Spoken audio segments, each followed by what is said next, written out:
Brasilidades, 1929. Aproveite, curta e se inscreva no canal Acervo da Alma. Continuação.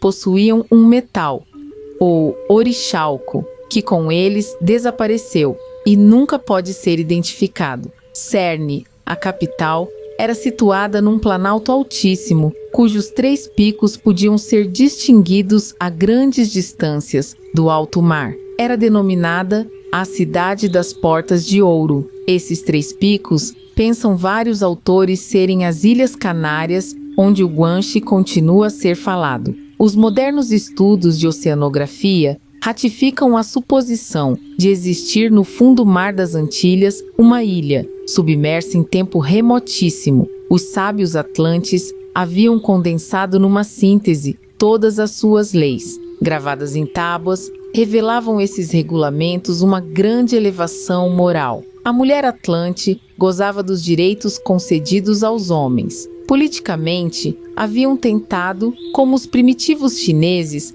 uma organização social sob as bases que os comunistas pretendem novas. Ambas essas tentativas foram frustradas por inexequíveis e desorganizadoras. A insatisfação do próprio povo obrigou-os a abandonar a tentativa desastrosa. Adoravam a um Deus único que se manifestava aos seus sacerdotes pela linguagem dos astros. Criam na imortalidade da alma e na reencarnação. Após a conquista de vários territórios no continente africano pelos invasores atlantes, sofreram sérios reveses dos atenienses numa decisiva e sangrenta batalha na Tirreneia. O Peru e o México, assim como o Egito, considerados colônias atlantes, confirmam a existência de uma civilização estupenda, desaparecida, sem deixar outros vestígios além das suas colônias e das culminantes civilizações a que atingiram. Foi encontrada no México uma estatueta representando um guerreiro,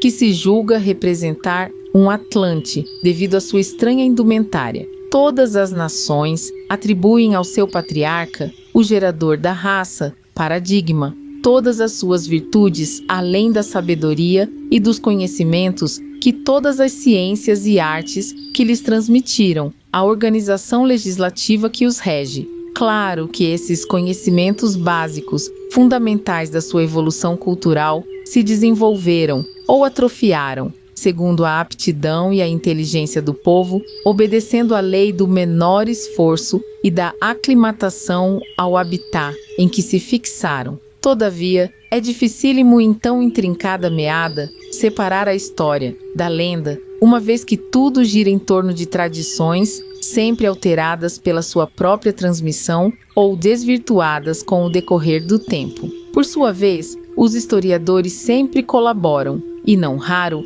alteram a verdade dos fatos. Cada povo, cada nação, possui como ponto de partida para essa memória consciente da formação cronológica e étnica da sua raça, o nome de um Noé post-diluviano, que por suas virtudes mereceu do ente supremo a missão de procriar uma nova humanidade, mais pura, mais elevada. Em muitos povos primitivos, quer ameríndios, quer nórdicos, quer asiáticos, deparamos com reminiscências alusivas e mesmo confirmações das tradições ensinadas pelos sábios de Sais, Egito, em relação aos super-homens vindos pelo mar para civilizá-los. Eis a tradução do manuscrito troiano, pertencente à célebre coleção Le Plongeon, e que se acha no British Museum de Londres. No ano 6 Can, a Sigagos e Muluque, no Meizaki, começaram os tremendos terremotos que duraram sem interrupção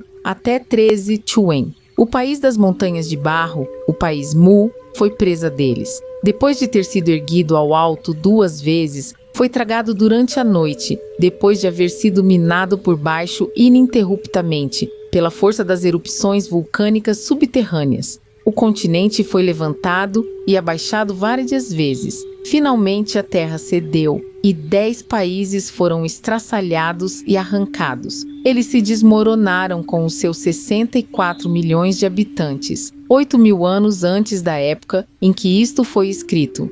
The London Budget, 15 de novembro de 1912. Conta ainda Paul Schliemann, o notável arqueólogo, neto do sábio Schliemann, o seguinte, que se acha em documentos originais num velho templo budista de Lhasa, num manuscrito caldeu, escrito perto de 2000 anos antes de Cristo, o seguinte: quando a estrela Baal caiu no lugar onde atualmente só existe água e céu, as 7 cidades tremeram e balançaram com as suas torres de ouro e seus templos transparentes, como folhas de árvores sacudidas pela tempestade. Então, uma torrente de fogo e fumo ergueu-se dos palácios.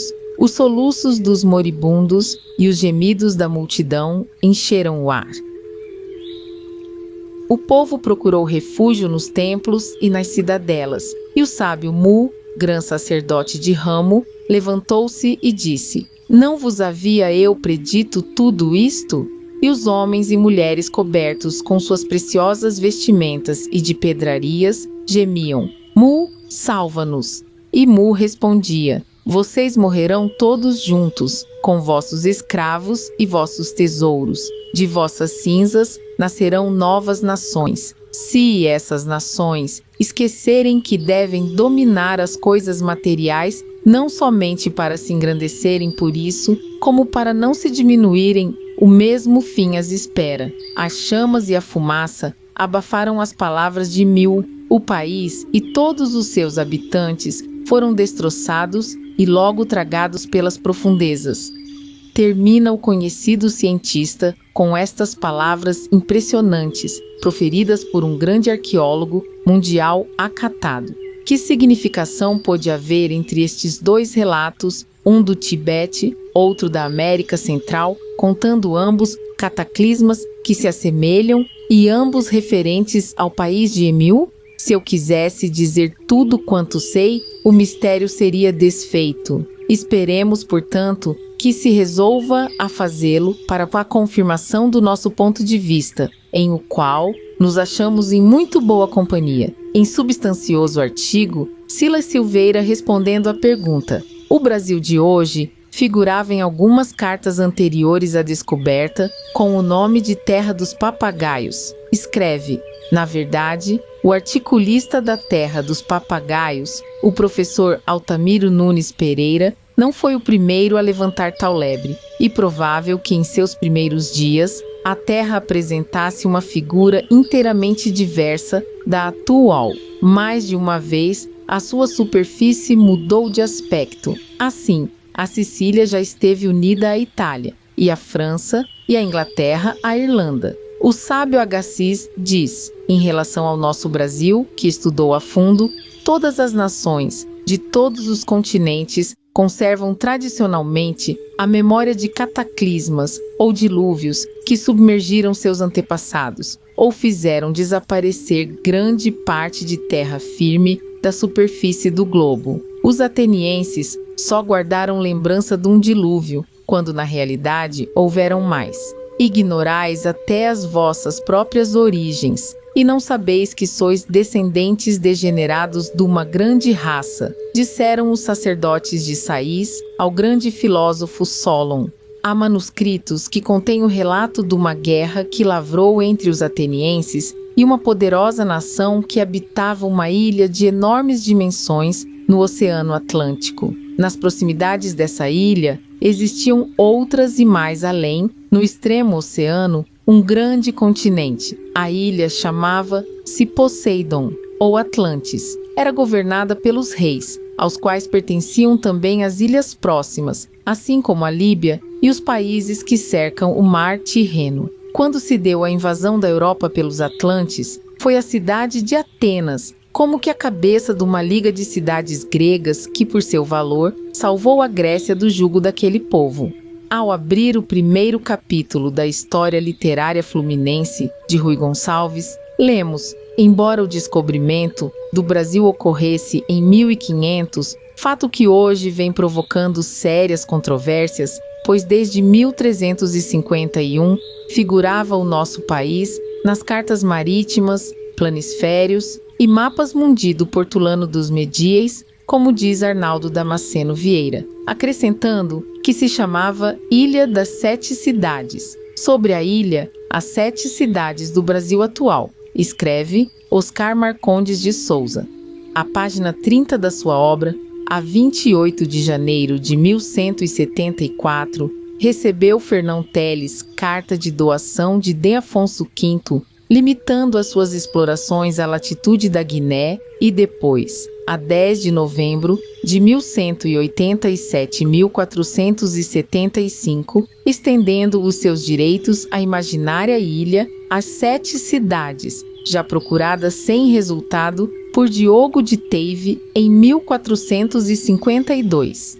Na página continua: também os ingleses, no fim do século XV, sulcaram o Atlântico em procura da célebre Ilha das Sete Cidades e outras fantásticas. E mais adiante, em junho de 1480, partiu de Bristol em procura da ilha imaginária Brasil e provavelmente também das 7 cidades. Um navio equipado à custa de John Jay Jr. O fato de não haverem sido encontradas pelos navegadores portugueses e ingleses não implica na sua não existência, pelo menos no tocante ao Brasil que, separado da África, teria naturalmente flutuado como ilha durante ignorado lapso de tempo, até que, encostando a espinha dorsal da Cordilheira Andina, passou a ser parte integrante do continente. Escreve no seu livro Las Enquêtes des routes océaniques, no capítulo 4 de L'Enchantement des îles fantastiques, o historiador espanhol Carlos Pereira. Todo o mar tenebroso estava cheio de ilhas fantásticas, umas habitadas, outras desertas, todas transbordantes de maravilhas. No mar de Sim, na costa do país de Gog e Magog, floresciam enigmaticamente as ilhas de Vakvak, do geógrafo árabe Edrisi. Aon, da Antilha se levantava o rochedo solitário de Man Satanaxio, mão de Satanas, que apontava o domínio do mistério. Uma ilha que fascinava os geógrafos tanto ou mais que a Antilha era a Ilha Brasil. Achava-se nas cartas entre 1350 e 1450 com os nomes de Braci, Brasir e Berezail. Silas Silveira cita ainda em seu artigo a página 8 da monografia de Jovidago Aua do Brasil, Lisboa, 1938. Esta ilha, nascida da miragem e da ilusão dos nevoeiros, a par dos mitos religiosos da bem-aventurança e do longínquo paraíso,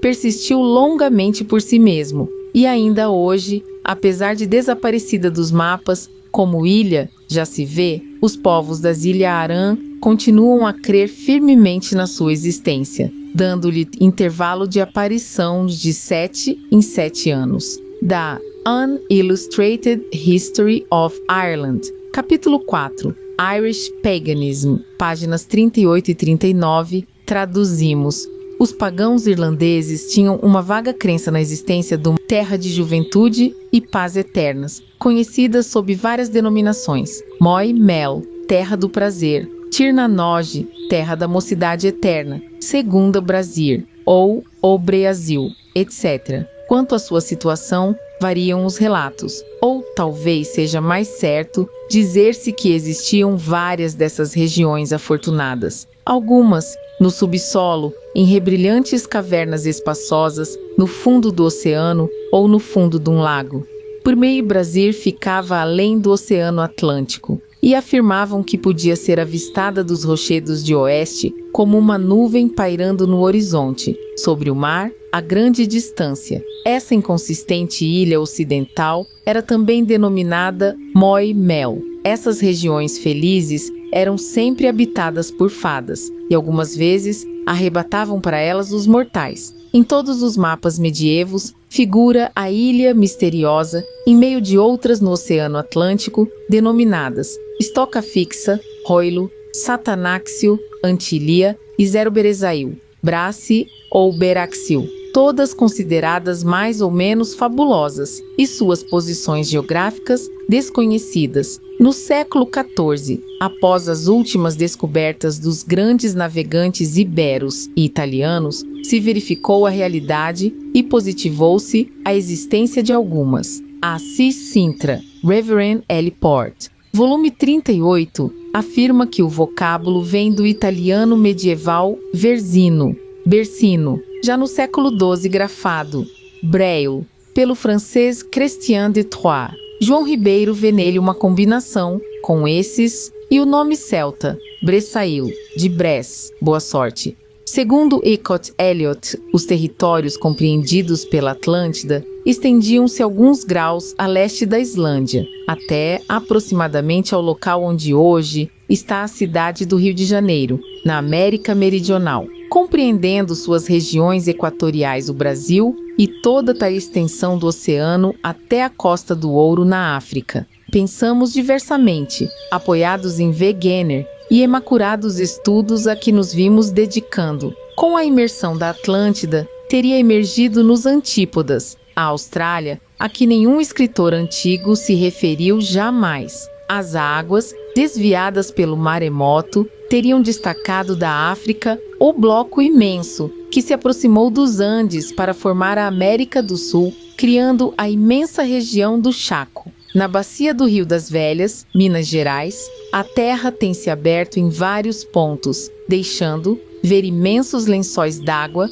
e comprovando a excessiva largura do rio Jaguaribe. Segundo a tradição, são estes os nomes dos primeiros deuses da cosmografia dos povos e dos primeiros civilizadores que a lenda transformou em seres divinos, na América do Norte e Central Atapascans, LETL. O corvo que salvou seus antepassados do dilúvio e trouxe-lhes o fogo divino. Algonquians, Monibocho, o grande espírito, e Manito, o primeiro civilizador. Choctaws, Ezaguategu, o deus que fez homens do barro e separou as águas sobre as quais voavam pombas. Delawares, Pouaco e Pocunet, no México. Aztecas, Xelua, um dos 10 titãs que edificaram a altíssima torre no topo da pirâmide de Cholula para escaparem a um novo dilúvio universal. Chiapas, IMOX, Nahaus. HUIZEITOPOTCHILI, Tarascos, TISPI, Toltecas, TONATATL, ICUINEMATZ, QUETZALCOATL, o primeiro civilizador, INALA,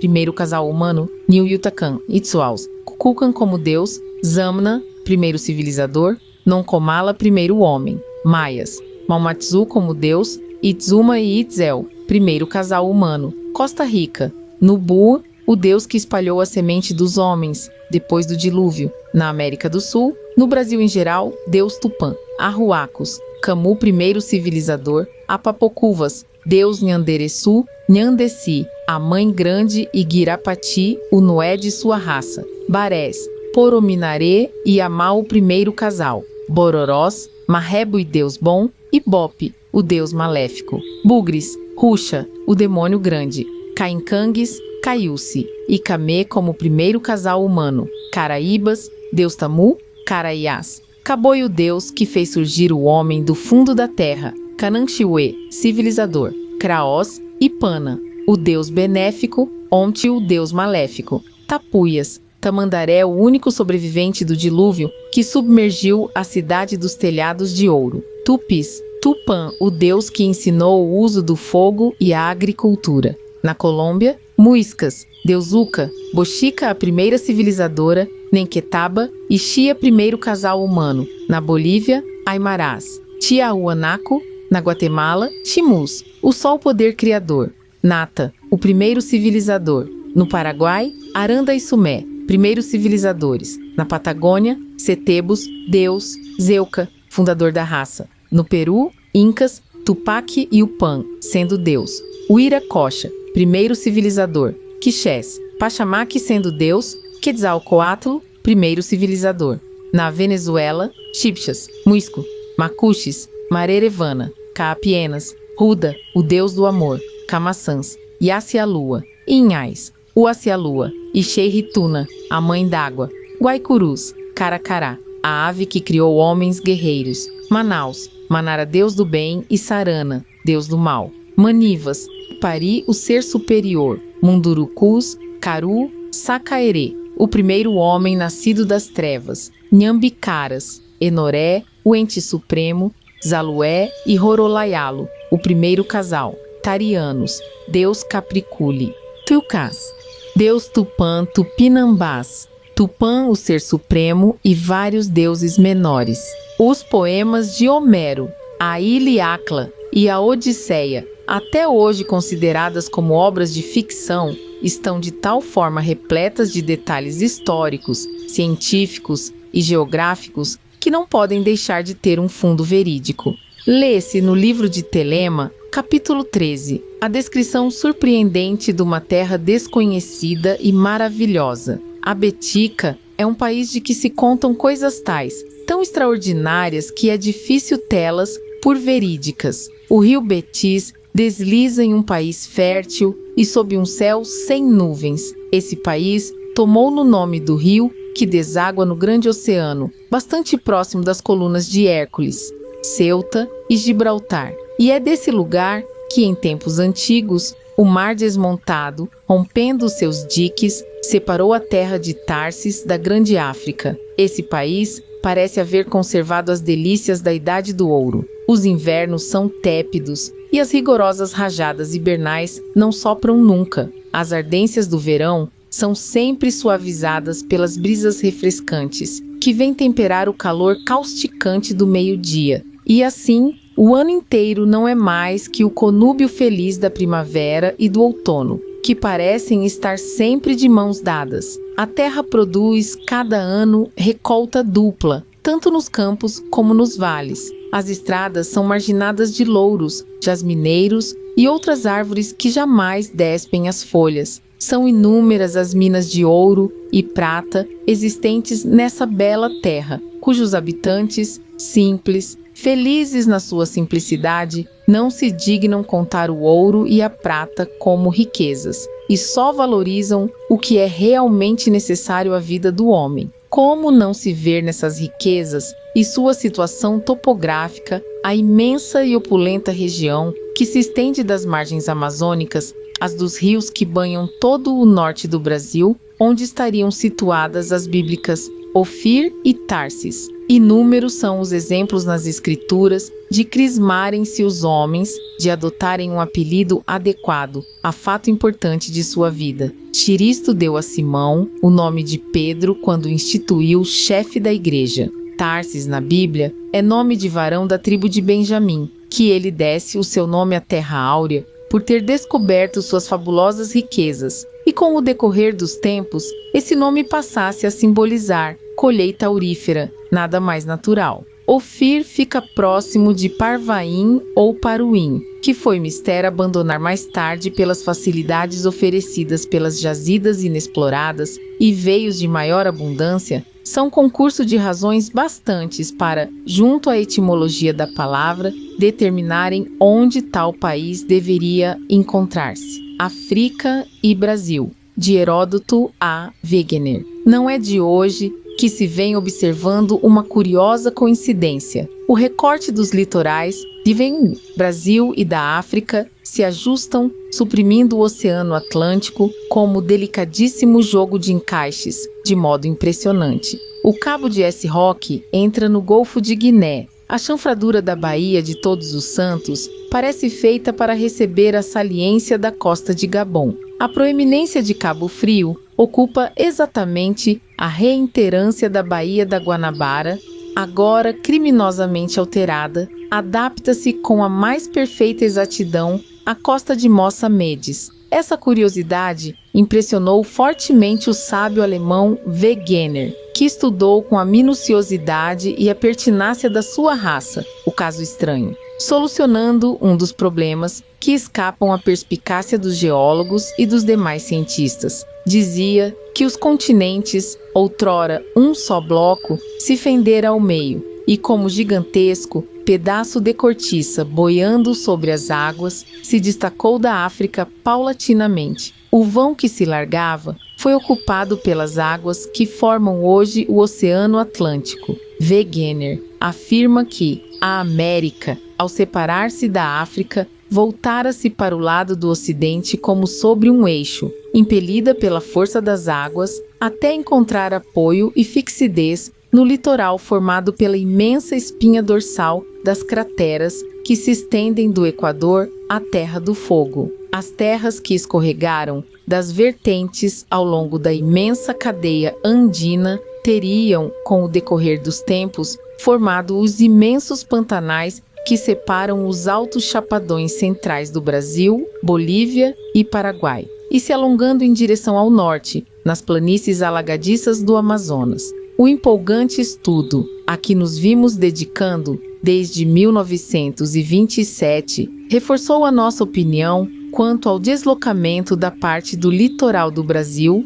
Líbia Ocidental atual, destacada da África por ocasião de tremenda comoção telúrica. A adaptação perfeita de ambos os litorais acresce uma prova ainda mais concludente, se possível, o prolongamento dos rios nos dois continentes, para o que não há explicação alguma plausível, tornando absurda a hipótese de mera coincidência. O que os últimos mapas do Brasil, tanto os do Major Jaguaribe como os da National Geographic Magazine, de admirável exatidão científica, evidenciam, interessados pelas premissas que corroboravam despretensiosos estudos, incita-nos um cuidadoso estudo dos mapas dos dois continentes, cujos resultados mais nos animaram. Vimos assim que o nosso Rio São Francisco é o Rio Níger, na África, que tem um afluente denominado Benim, e que o Rio Madeira pôs-me um afluente com o nome de Beni.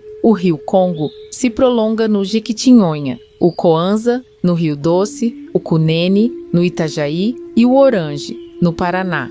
Só os geólogos poderão, pelo estudo das camadas e constituição de ambos os litorais, resolver em que época se teriam dado os diversos cataclismas que alteraram tão profundamente a parte ocidental do nosso globo. Nossos modestos estudos nos levam a crer que o continente sul-ameríndio sofreu grandes alterações em épocas diversas. A primeira, quando se deu o soerguimento da Cordilheira Andina, que Lewis Spence ter tido lugar 13.000 anos antes de Jesus Cristo. A segunda, com a submersão da Atlântida em 9.550 a.C., data que coincide com a da posição do Sol na época da construção do Templo do Sol, de Tiahuanaco. O imenso deslocamento das águas, talvez por ocasião do afastamento das colunas de Hércules, que fechavam o mar Mediterrâneo durante a comovo telúrica que ocasionou o dilúvio de Pigmalion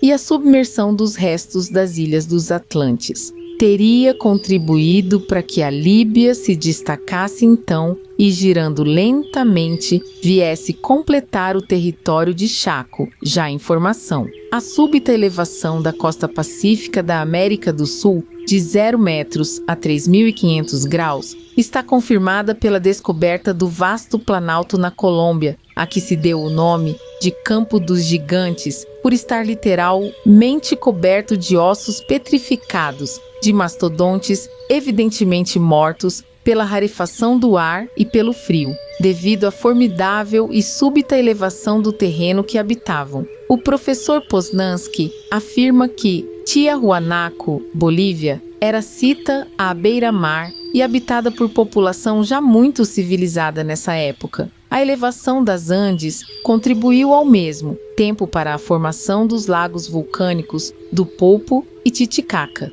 Talvez o mesmo cataclisma tenha causado o rebaixamento do distrito de La Esmeralda e a submersão de uma extensa região, a emersão do Chaco, primitivamente um mar interior, devido à submersão da ilha Daitia, a maior da Atlântida, e ao sul, provocando a formação dos pantanais que acompanham as vertentes andinas, explica a razão das salinas internas e das águas que se vão gradativamente tornando salobas devido aos digelas e às chuvas.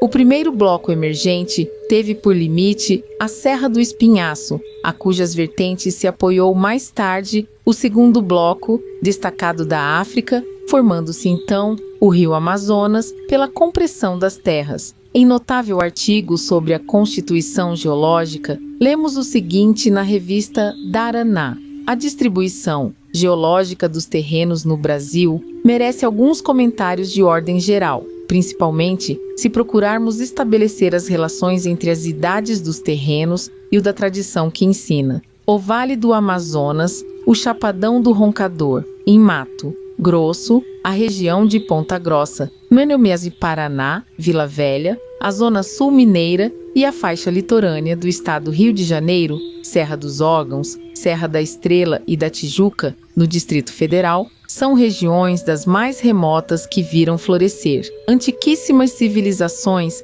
há muitas centenas de milhares de anos, e há quais ainda está reservado atualmente o papel de verdadeiros sacrários das sementes das raças futuras. Se observarmos a constituição geológica dessas partes do Brasil, vamos encontrá-las classificadas entre as mais antigas, a começar da Era Primitiva, o grande complexo cristalino brasileiro que se estende de norte a sul do país. Seguem-se terrenos primários, compreendendo o Vale do Amazonas, a parte de Mato Grosso, a leste de Cuiabá e que se estende a Maisel Roncador. E no Paraná, a zona de Vila Velha, todos esses terrenos de formação devoniana, segundo estudos dos ilustres geólogos Dr. Eusébio de Oliveira, no relatório apresentado ao Coronel Rondon, chefe da Comissão Brasileira, Clark, Kaiser e Katzer. Ao sul de Minas, existem formações do período Permiano, mescladas com o Arqueano e Algonquiano, em São Paulo, Paraná e Santa Catarina. Da Era Secundária, temos no Brasil terrenos do período Triássico em Mato Grosso, Paraná, São Paulo e Goiás, caracterizados pelo Dr. Gonzaga de Campos e denominados Série de Botucatu, e do período Cretáceo, no nordeste do país, na faixa litorânea, em São Paulo, Paraná, Rio Grande do Sul e Mato Grosso. Os terrenos desse período, em Mato Grosso, minuciosamente estudados pelo citado eminente patrício Dr. Eusébio de Oliveira.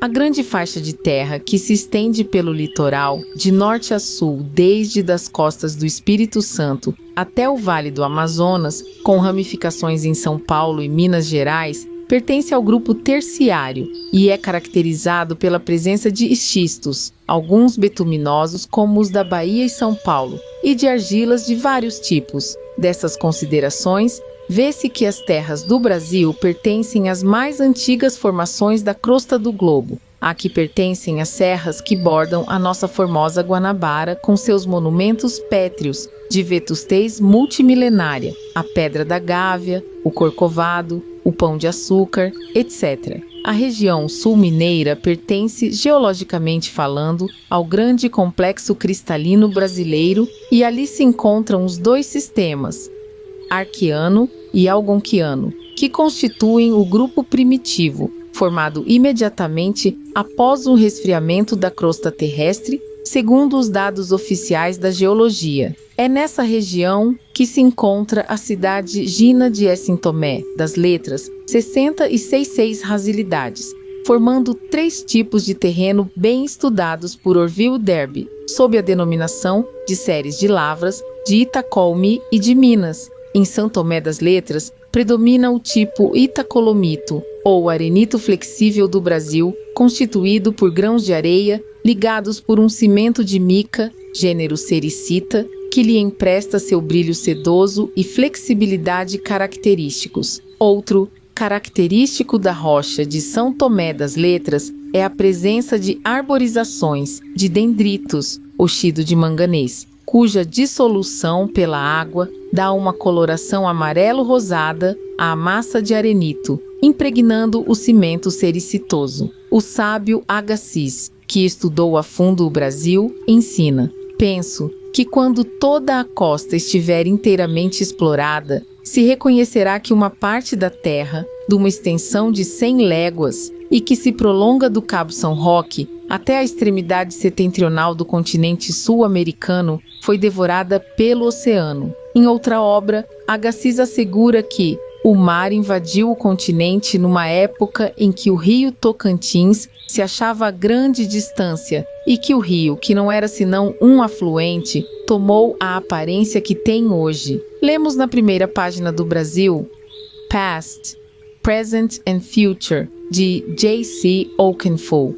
Estudando a Carta Geográfica do Brasil, notamos que a América esteve, anteriormente, ligada ao continente africano e que a grande massa líquida, conhecida em nossos dias como parte meridional do Oceano Atlântico, começou a sua expansão na época Cretácea. Delgado de Carvalho, nosso patrício, também profundo conhecedor do assunto, explica o fenômeno pela teoria da flutuação dos continentes, que Wegener sustentou. A National Geographical Society refutou essa opinião, exposta pela nossa Patrícia Gema Dalba, cujos estudos eram baseados nos de Noraldino de Lima, que o induziram a concluir que o Rio São Francisco fora anteriormente um mar Mediterrâneo, por sua vez, apoiado em Humboldt, que afirma: quando, pelo trabalho impetuoso de um grande rio cujas águas rasgaram o solo da África,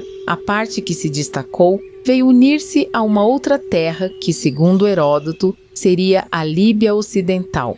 Todas essas opiniões, aparentemente divergentes, confirmam todavia a nossa sugestão da inclusão do Brasil no continente sul-ameríndio, a Líbia Ocidental, até formar os imensos paús de Mato Grosso, junto às vertentes graníticas da Cordilheira Andina, podendo dizer-se que formam uma imensa ilha, conquanto estreitamente ligada ao continente, não em uma só época, mas em duas, com intervalo de milênios. Estudos geológicos feitos na Espera da Anta, Bela Vista, Chapada Velha, Morro do Chapéu e Ponta Nova revelaram a existência de um mar interno, antediluviano, que teria ocupado parte de Mato Grosso, Paraná, Bahia, Santa Catarina e Minas Gerais. Hart sustenta que, primitivamente, o Vale Amazônico era um imenso canal separando duas grandes ilhas, o Planalto das Guianas e o do Brasil. Rocha Pombo faz derivar o vocábulo América, do grego ameros, dividir e separar,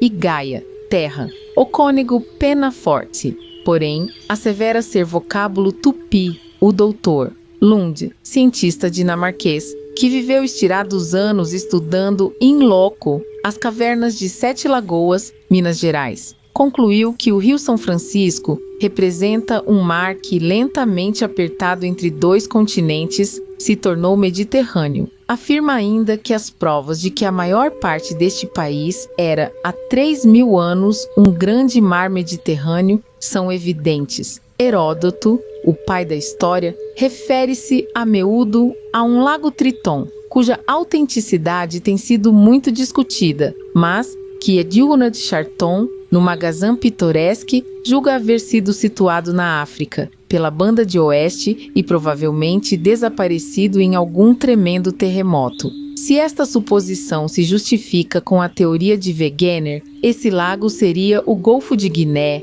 onde realmente, na junção dos dois continentes, existe um espaço, o único que se não adapta, na parte meridional dos dois continentes.